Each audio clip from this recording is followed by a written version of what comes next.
Jugadas de Shibumi. Segunda parte. Sabaki.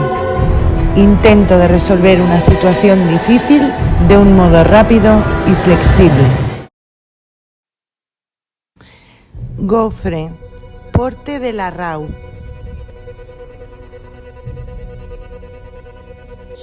La ascensión por el despeñadero no les resultó difícil con ayuda de la cuerda que Hel había fijado y su limpieza previa de rocas podridas. Cuando se encontraron juntos en la losa plana, después de penetrar por la grieta entre las dos rocas que más tarde sería conocido como el ojo de la cerradura, Lecagot encendió una lámpara de magnesio y por primera vez después de innumerables milenios de existencia pudo ser contemplado el caos estigio de la gran cueva. «Por las ardientes pelotas del arbusto», exclamó Lecagot en un susurro asombrado. «¡Una cueva ascendente!». Era una visión fea pero sublime. El crisol primitivo de creación que era esta cueva ascendente destrozaba los egos de aquellos dos insectos humanoides que no llegaban a los 2 metros de altura, de pie en su pequeña plataforma de piedra suspendida entre el suelo de la caverna, unos 100 metros más abajo, y la bóveda agrietada y podrida a más de 100 metros por encima de ellos.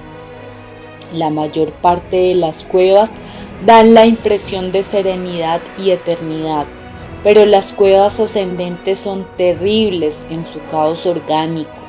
Aquí todo era dentado y fresco. El suelo se perdía en las profundidades bajo capas de detritos y de rocas tan grandes como casas. La bóveda mostraba las cicatrices de recientes hundimientos. Era una caverna en proceso de creación, una caverna adolescente, torpe e insegura en el desarrollo de su ascenso, del alzamiento de su suelo por las caídas y detritos de los hundimientos periódicos de la bóveda. Pronto, 20.000 o 50.000 años, podría estabilizarse y convertirse en una cueva corriente, o quizá continuaría elevándose por el camino de sus fracturas y fallas hasta llegar a la superficie, formando con su último hundimiento el corte en forma de embudo del clásico gofre seco. Naturalmente, la juventud y la inestabilidad de la cueva eran relativas y debían considerarse expresadas en tiempos geológicos. Las cicatrices frescas de la bóveda podían tener una juventud de 3 años o una vejez de 100 años. La luz se desvaneció y transcurrió algún tiempo antes de que se recuperara la visión subterránea suficiente para poder ver el leve resplandor de las lámparas de sus cascos. En la oscuridad de puntos danzantes, Hel oyó que Lecagot decía: «Yo bautizo esta cueva y le doy nombre. Se llamará la cueva de Lecagot». Por el ruido de las salpicaduras, Hel supo que Lecagot no ahorraba el agua del bautizo. «¿No resultará algo confuso?», preguntó. «¿Qué quieres decir?». «La primera cueva también lleva ese nombre». Es verdad. Bueno, en este caso bautizo este lugar el caos de Lecagot. ¿Qué te parece? Espléndido. Pero no he olvidado tu contribución en este hallazgo, Nico, y he decidido llamar esa excrescencia repugnante que hemos dejado atrás, la que hemos tenido que franquear, la protuberancia de Hel. ¿Qué te parece? No podía desear más. Así es, continuaremos ahora. Tan pronto como termine. Él se arrodilló con su librito de notas y la brújula, y a la luz de su lamparilla garrapateó evaluaciones de distancia y dirección como había venido haciendo aproximadamente cada 100 metros desde que habían salido del campamento de base al pie del cono de cascotes. Después de guardarlo todo nuevamente en la bolsa impermeable, dijo: «Muy bien, vámonos». Pasando con muchas precauciones de un peñasco a otro, deslizándose por grietas y hendiduras, eligiendo su camino alrededor de las grandes rocas macizas oscilantes, tan grandes como pajares, comenzaron a cruzar el caos. El hilo de Ariadna del río subterráneo se había perdido para ellos, bajo capas de peñascos, filtrándose, serpenteando, bifurcándose y confluyendo nuevamente en una trama de 1000 hilos a lo largo del suelo del esquisto de las profundidades. Los derrumbamientos recientes y la falta de erosión del tiempo que tan rápidamente modifica las características de la superficie se combinan para exhibir un disparatado desorden de rocas y losas en un equilibrio precario, cuya absurda inclinación parecía desafiar la gravedad, creando un efecto de fiesta burlesca de carnaval, en la que el agua parecía subir por la colina y lo que parece nivelado está inclinado peligrosamente. El equilibrio tenía que ser mantenido a tientas por presentimiento y no por apreciarse a simple vista, por lo que se veían obligados a avanzar con ayuda de la brújula, porque su sentido de la orientación había quedado mutilado por su tortuoso camino al cruzar la vertiginosa absurdidad del caos. Los problemas de encontrar el camino eran totalmente opuestos a los que surgirían caminando por un paisaje lunar sin rasgos característicos. Era la abundante confusión de características sobresalientes lo que recargaba y obstruía la memoria. El enorme vacío negro sobre sus cabezas presionaba su subconsciente, oprimido por aquella bóveda marcada con cicatrices, preñada de hundimientos de los cuales una 10.000ª parte les hubiera aplastado como hormigas. Unas 2 horas después y 500 metros más adelante, habían cruzado suficiente parte del caos para poder ver el final de la cueva, en donde el techo se inclinaba para juntarse con la confusión de jóvenes rocas dentadas caídas recientemente. Durante la última media hora había estado aumentando el ruido a su alrededor, creciendo tan lentamente en medio del sonido ambiental de gorgoteo y siseo que venía de las profundidades y que no lo notaron hasta que se detuvieron para descansar y marcar su avance. Los 1000 ramales del arroyo del fondo se tejían cada vez más estrechamente y el ruido que llenaba la caverna comprendía una gama completa de notas, desde el fino siseo del címbalo al bajo del tímpano. Se trataba de una caída de agua, una gran cascada, en algún lugar detrás del encuentro del techo y los derrumbamientos que parecían bloquear la salida de la cueva. Durante más de 1 hora estuvieron recorriendo la pared de derrubios, deslizándose por las grietas y las tiendas triangulares que formaban las losas de toneladas de peso, pero no pudieron encontrar una salida de aquel laberinto. En el extremo reciente del caos no había peñascos, solo jóvenes losas, muchas de las cuales alcanzaban el tamaño de frontones, algunas de ellas apoyadas por el canto, otras planas, otras inclinadas en improbables ángulos y algunas sobresaliendo 3/4 partes por encima del abismo, sujetas por el contrapeso de otra losa. Mientras tanto, el exuberante rugido de la cascada al otro lado de este derrumbamiento les estimulaba a buscar una salida.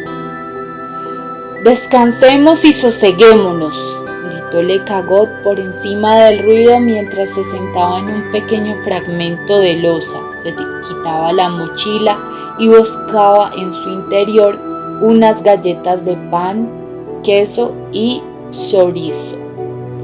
«¿No tienes hambre?». Él sacudió la cabeza.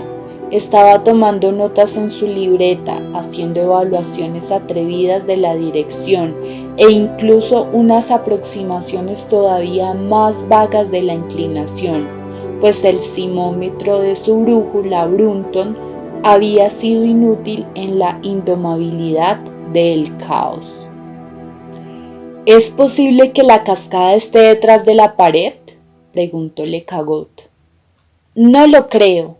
No estamos a mucho más de medio camino del torrente de Holcarte y todavía debemos estar unos 200 metros demasiado alto.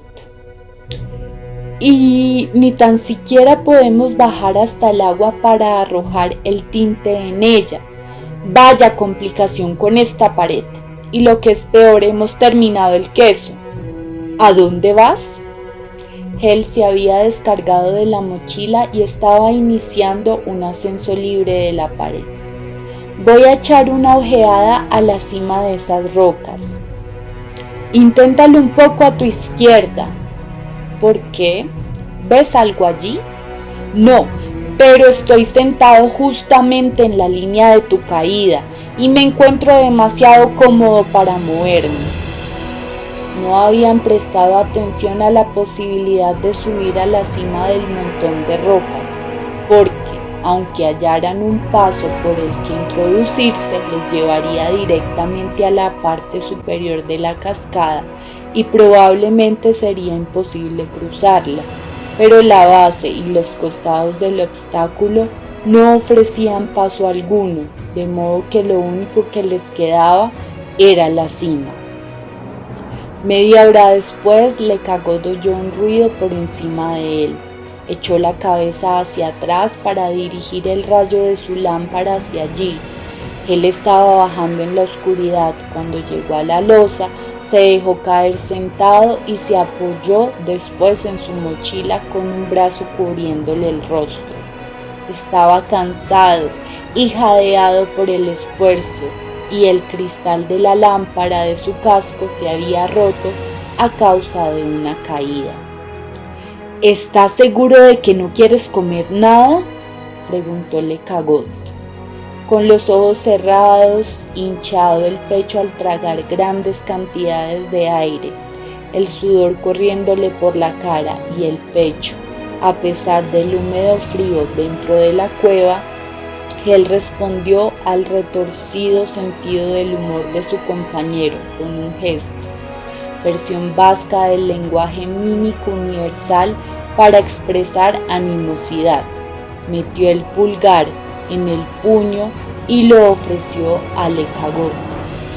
Después dejó caer la mano y siguió inmóvil y jadeante. Intentaba tragar penosamente.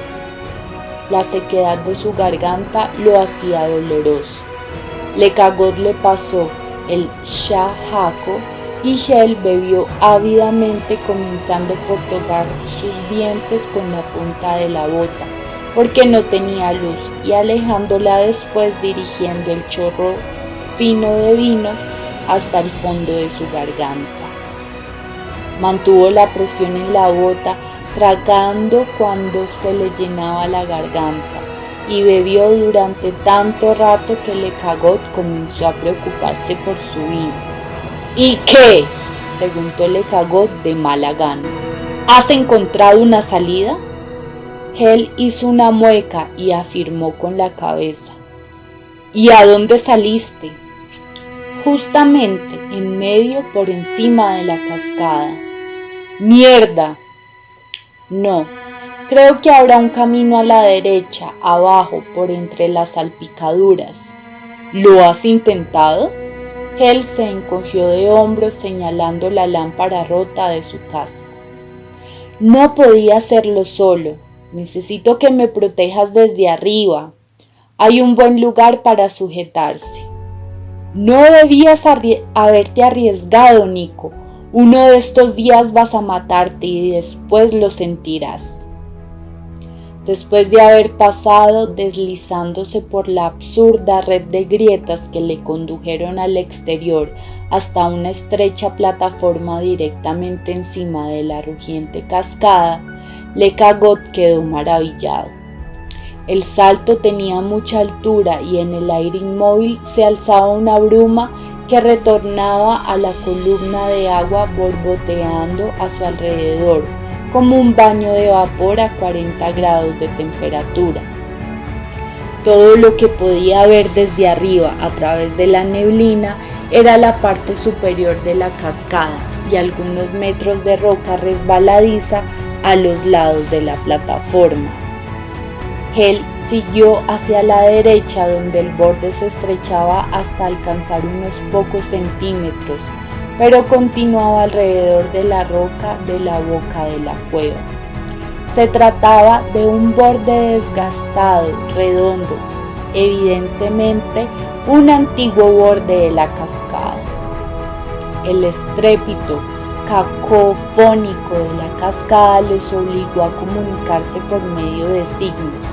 Cuando Hel indicó a Le Cagot la posición de presa buena que había encontrado, un saliente de la roca, en donde Le Cagot entró apretadamente con dificultades y desde donde largaría cuerda, el cabo de la cual estaba atado a la cintura de Hel, a medida que éste bajara por el borde de la cascada. La dirección natural de su camino, que le llevaba a cruzar la neblina de agua, la cascada era de esperar hasta detrás del salto de agua. Le Cagot gruñó acerca de esa buena posición mientras se apretujaba en el fondo del saliente y clavaba un pitón en la piedra caliza que tenía encima de él, quejándose de que un pitón clavado en piedra caliza es principalmente una decoración psicológica. Hel comenzó su descenso, deteniéndose cada vez que encontraba en coincidencia un lugar donde apoyar el pie y una hendidura en la roca en la que clavar un pitón y pasar la cuerda por la anilla. Afortunadamente, la roca conservaba todavía sus cantos agudos y ofrecía muchos puntos en donde apoyar pies y manos. El curso del salto de agua había cambiado recientemente y no había habido todavía tiempo para alisar los bordes. El mayor problema radicaba en la cuerda superior. Cuando había descendido 20 metros y enlazado la cuerda en 20 anillas, tirar de esa cuerda empapada a través de unas anillas con las que tenía una gran fricción constituía un esfuerzo peligroso, pues le obligaba a alzar parcialmente el cuerpo fuera de los apoyos de los pies, y este debilitamiento de postura coincidía naturalmente con el momento en que Le Cagot aflojaba la cuerda desde arriba y por lo tanto era cuando menos le sostendría en el caso de resbalar. Bajó muy despacio, usando el grueso de la bruma hasta que la aceitosa extensión de agua de la cascada negruzca y plateada se encontraba únicamente a 1,5 palmos de la lámpara de su casco, y allí se detuvo y se preparó para el momento más delicado del descenso.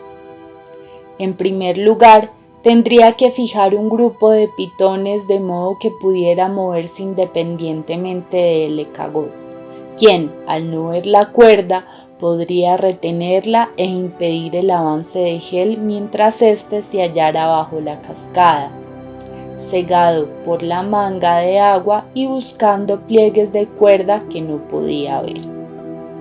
Y estaría aguantando el peso del agua sobre sus hombros y la espalda.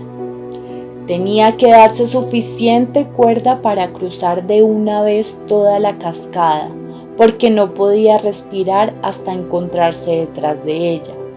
Por otra parte, cuanta más cuerda se diera, tanto mayor sería su caída si el agua le derribaba. Decidió tomar unos 3 metros de cuerda floja.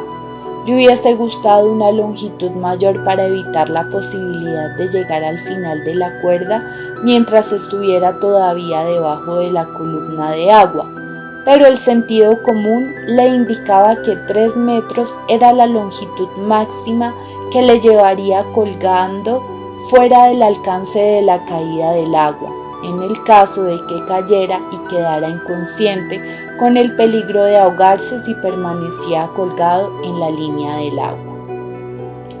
Hel se acercó para encararse con la sábana metálica y brillante del agua, hasta que la tenía solo a unos centímetros de su rostro, y muy pronto comenzó a sentir la sensación de vértigo, como si el agua estuviese inmóvil y su cuerpo se elevara entre el rugido y la bruma.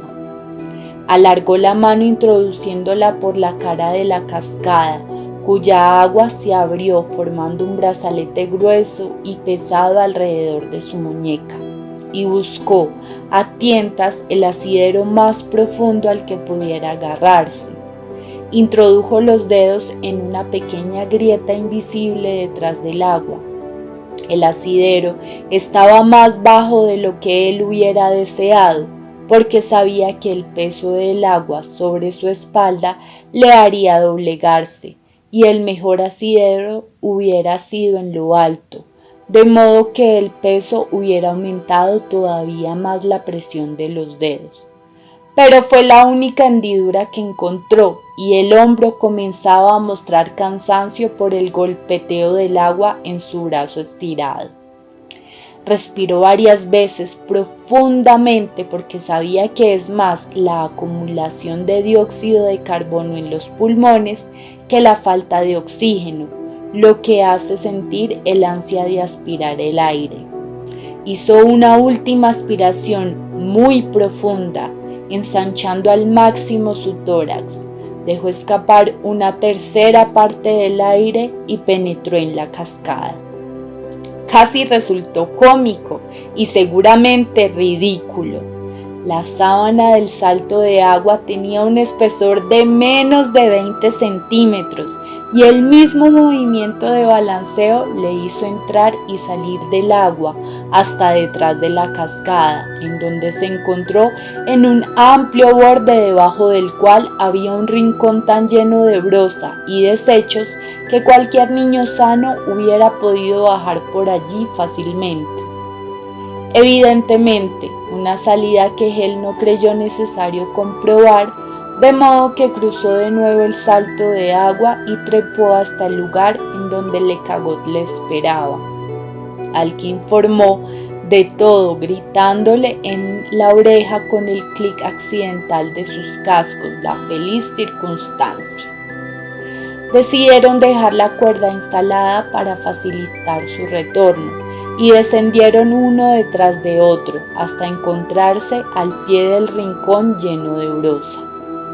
Por un singular fenómeno, cuando estuvieron detrás de la sábana negruzco plateada de la cascada, pudieron hablar en tono casi normal, pues la cortina de agua parecía aislar el sonido y había más silencio detrás de la cascada que al otro lado.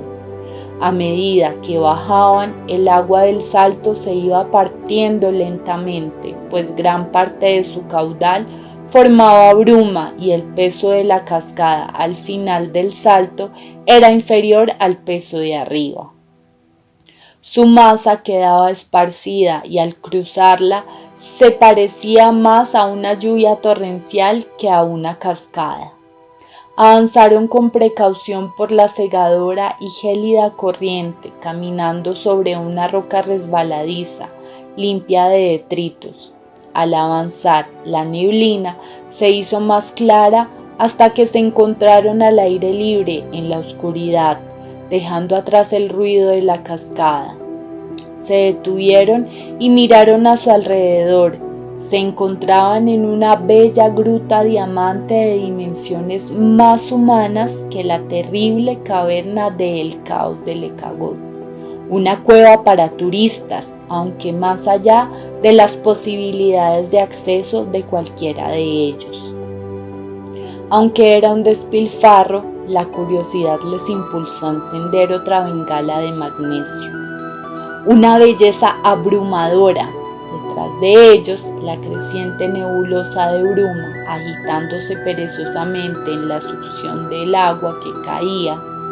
A su alrededor y encima de ellos, las paredes húmedas y goteantes con incrustaciones de cristales de aragonita que lanzaban destellos mientras Lecagot movía la bengala hacia uno y otro lado.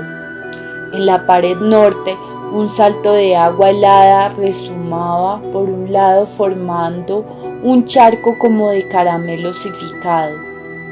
Al este, delicadas y cortantes cortinas de calcita, recubriéndose unas sobre otras, parecían ondear por la fuerza de un invisible viento espeleológico. Junto a las paredes pendían en apretado grupo delgadas estalactitas cristalinas, señalando hacia abajo las estalagmitas como cepas, y aquí y allá, dominando en ese bosque, había una gruesa columna formada por la unión de esos pacientes especímenes del subsuelo.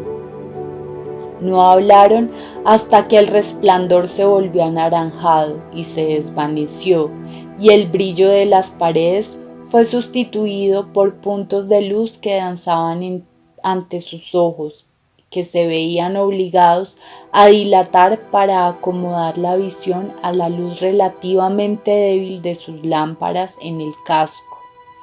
La voz de Lecagot sonó extrañamente contenida cuando dijo: «Bautizaremos esta cueva con el nombre de Caverna de Murciélagos Saspiac». Él indicó su conformidad con la cabeza. Murciélagos Saspiac. De 7 dejemos 1. El lema de todos los que luchaban por la unión de las 7 provincias vascas para convertirlas en una república transpirenaica.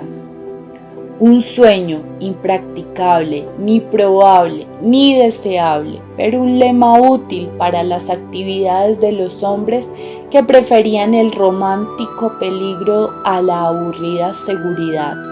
Hombres capaces de ser crueles o estúpidos, pero nunca pequeños o cobardes. Y era cierto que ese sueño de una nación vasca se representara por una cueva fantástica que resultaba inaccesible.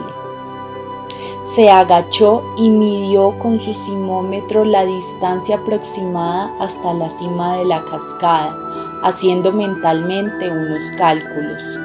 Nos hallamos casi al nivel del torrent de Holkarkati. El salto no puede estar muy lejos. Sí, respondió Lecagot. Pero, ¿dónde está el río? ¿Qué has hecho del río?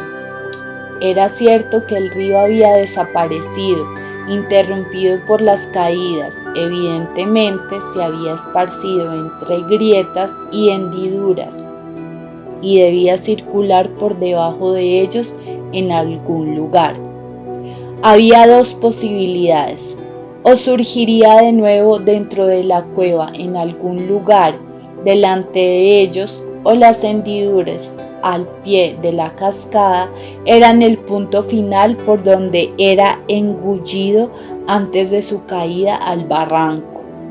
Esta última posibilidad era desafortunada porque les negaba cualquier esperanza de una última conquista nadando para llegar al aire libre. Además, haría inútil la larga vigilancia de los muchachos vascos acampados en la cascada.